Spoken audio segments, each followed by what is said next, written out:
First second third division جو بھی آتا ہے اس کو بالکل میرٹ اور صاف شفاف ٹرانسپیرنٹ بنیاد، اس میں کوئی سفارش نہیں ہے. جو بھی اپنے ڈسٹرکٹ سے فرسٹ آتا ہے، سیکنڈ آتا ہے، تھرڈ آتا ہے، اس کو جو ہے یہ اسکالرشپ ملتا ہے.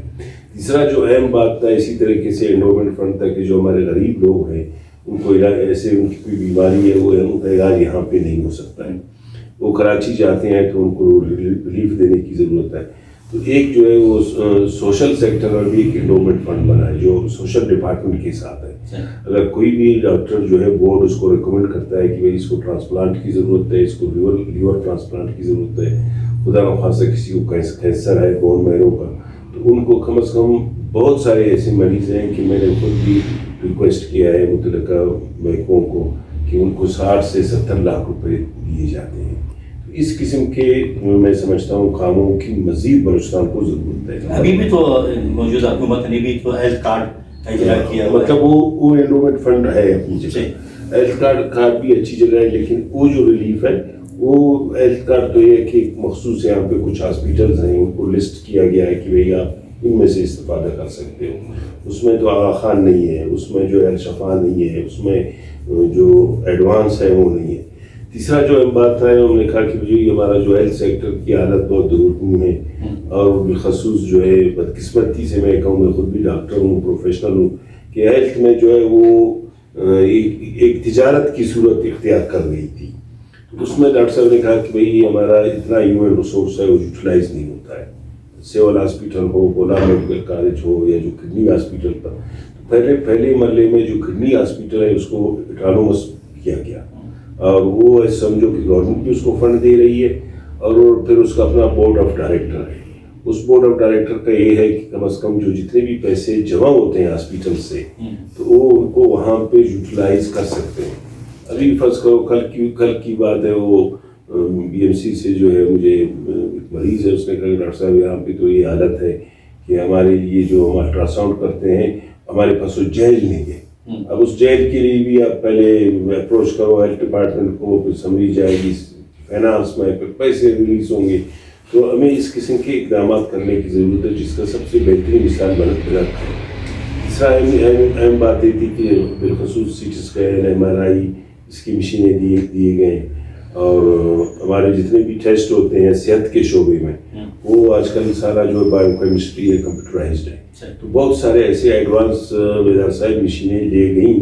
کہ وہ آغا خان سے بھی ایڈوانس ہے. آج جو بریک میں ٹیسٹ ہو رہے ہیں وہ آغا خان کے ٹیسٹ سے کم نہیں ہیں، بلکہ یہ وہاں پہ جو ہمارے ڈاکٹر صاحب ہیں بہت خلوص ڈاکٹر ہیں، اور ان کو پرائیویٹ پریکٹس بھی نہیں کرتے ہیں، ان کا کوئی پرائیویٹ لیبارٹری نہیں ہے، وہیں پہ ان کو اچھا خاصا تنخواہ ملتا ہے. اسی طریقے سے ہیلتھ سیکٹر کی میں بات کرتا ہوں کہ تیسرا اہم مسئلہ یہ تھا کہ پیریفری میں ہمارے لوگ بہت کم جاتے تھے،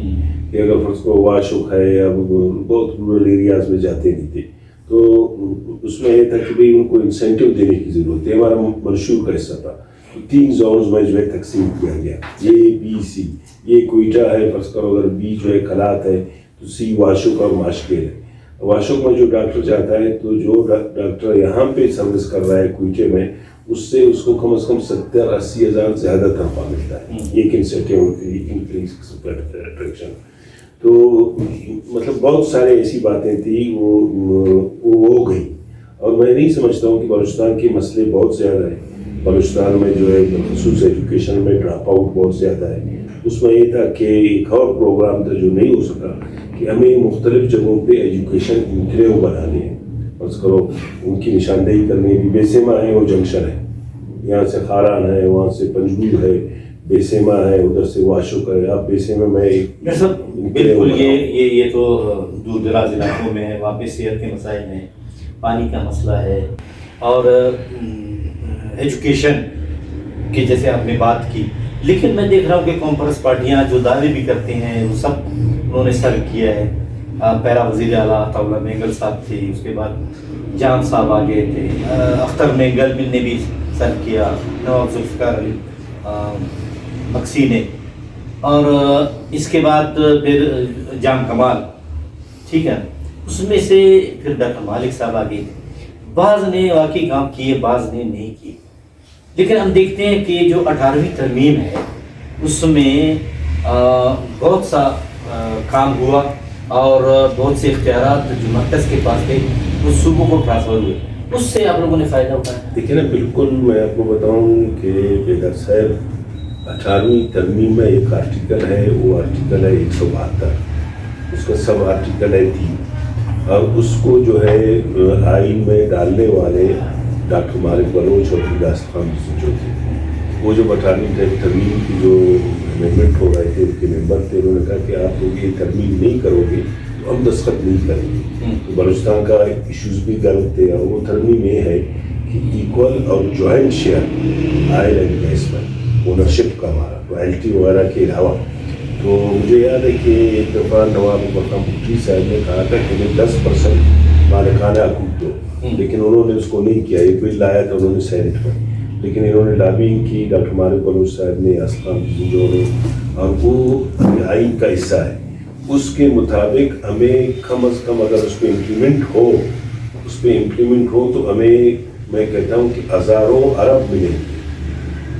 200 700 800 ارب کی میں بات نہیں کرتا ہوں، کم از کم 2-3 ہزار ارب روپے میں ملیں گے۔ آپ نے کہا اس کے لیے کام یہ ہوا کہ جب ڈاکٹر مالک صاحب تھے، اس نے باقاعدہ ایک وکیل ہائر کیا۔ 1947 سے لے کر 2014 تک جتنے بھی پی پی ایل اور او جی ڈی سی کے جو رولز تھے، ان کو اس نئے آئینی ترمیم کے تناظر میں ان کو تبدیل کیا گیا، اور وہ اسمبلی ہم نے بھجوا دیا وہاں پہ اسلام آباد میں، تاکہ سی سی آئی اس کو اپروو کرے، کونسل آف کامن انٹرسٹ۔ وہ ابھی تک وہیں پہ پینڈنگ ہے۔ اس کے بعد جو حکومتیں آئیں ان کے ترجیحات نہیں تھے، لیکن میں آپ کو یہ بھی کہوں کہ 18ویں ترمیم کے مد میں جو ریسرچ کیا گیا وہ ڈاکٹر مالک صاحب کے زمانے میں کیا گیا، وہ کتاب بھی چھپی ہے کہ 18ویں ترمیم کے بعد ہمیں کیا قانون سازی کرنی ہے، کیونکہ اگر 18ویں ترمیم کے بعد آپ قانون سازی نہیں کرو گے تو جو قانون ہے وہ جو ہے انہیکٹ ہے، وہی جو ہے اسی پہ عمل درآمد ہوگا، ایک اس میں آئین ہے باقاعدہ۔ اگر آپ یہاں پہ قانون سازی کرو گے وہ آٹومیٹکلی وہ ختم ہو جائے گا۔ ہم نے اسمبلی میں بہت سارے مسائل، مشکلات، مخلوط حکومت، رسا کشی، تعاون نہیں تھا، اتنا کوآپریٹو نہیں تھا، لوگوں کا انٹرسٹ نہیں تھا، لیکن پھر بھی میرے خیال میں کوئی 80 کے قریب جو ہے قانون پاس ہوئے۔ اس میں جو ہے سب سے ایک اہم قانون تھا، وہ خیر ابھی پاس ہوا، لیکن انیشیٹو اس وقت ہوا تھا، جیسے چائلڈ لیبر پہ، ڈومیسٹک وائلنس پہ،